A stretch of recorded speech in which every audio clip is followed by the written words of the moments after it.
Shawarma kan? Kebab. Roti kebab. Kebab daging RM5, kebab ayam RM5. Okey. Ini yang mari. Salah dia bodoh. Assalamualaikum. Sini ada air jagung lembang.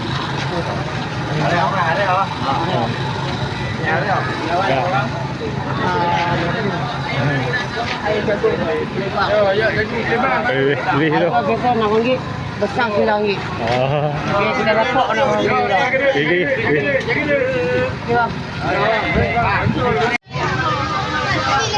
Mai kami kat pasar Ramadan Pulau Batah. Guys, makin ramai. Barzah Ramadan. Beli makanan untuk berbuka puasa. Naik Ya, beli makanan untuk berbuka puasa. Okey, mari. Okey guys. Campur ni. Campur. Tu dekat tu. Okey guys. Kami dah dekat Barzah Ramadan. Beli makanan untuk berbuka puasa. Okey, assalamualaikum. Jangan lupa follow program kami. Jangan lupa share, komen, like. Okey, assalamualaikum. Luncur. Assalamualaikum warahmatullahi wabarakatuh. Nama saya Muhammad Kardin. Saya alhamdulillah saya dapat dah sampun duit raya Koyum Motorsport dari Koyum. Okey. Ni saya nak review. Dia berapa tak? Harga RM9.90 dapat 5 pieces ni. Dah ni. Koyum Motorsport. Okey. Jangan lupa support anak hantu kita Penang ni. Koyum Motorsport, Ahmad Koyum. Okey, jangan lupa share, komen, like. Jangan lupa follow Putra Gaming. Okey, assalamualaikum warahmatullahi wabarakatuh. Assalamualaikum warahmatullahi wabarakatuh. Nama saya Muhammad Kardin, Muhammad Azmi. Saya main dekat Lepok dekat Jabatan Adaman Pulau Pinang. Okey guys.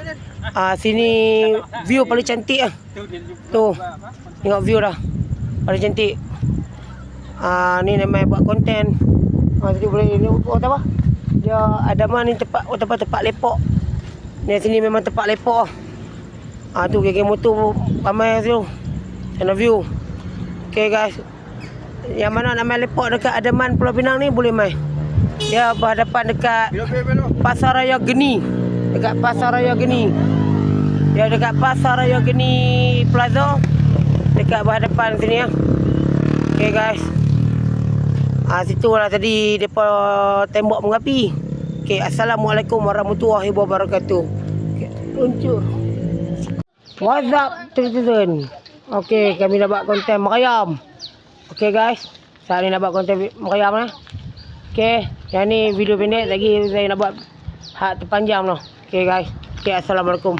Macam mana naik di artis ah? Kalau kita nak jadi seorang artis, pertama jadi diri sendiri. Kedua, menikmati masa. Ketiga, disiplin kena ada. Okey. Keempat, upah. Kelima, kena menikmati masa. Okey. Oh, thank you. Member kita ni Ahmad Zarif ni. Oh, bagus. Assalamualaikum. Luncur. Assalamualaikum warahmatullahi wabarakatuh. Nama saya Arbi Karudin. Saya nak mengucapkan selamat di bulan Ramadan Al-Mubarak. Sihat selalu, dimurahkan rezeki dan selamat maju jaya. Yang mana yang tak follow Putra Gaming boleh follow sekarang bagi cukup 11,000 follower. Dan jangan lupa YT Karudin Production, jangan lupa subscribe YouTube channel. Okey, assalamualaikum warahmatullahi wabarakatuh.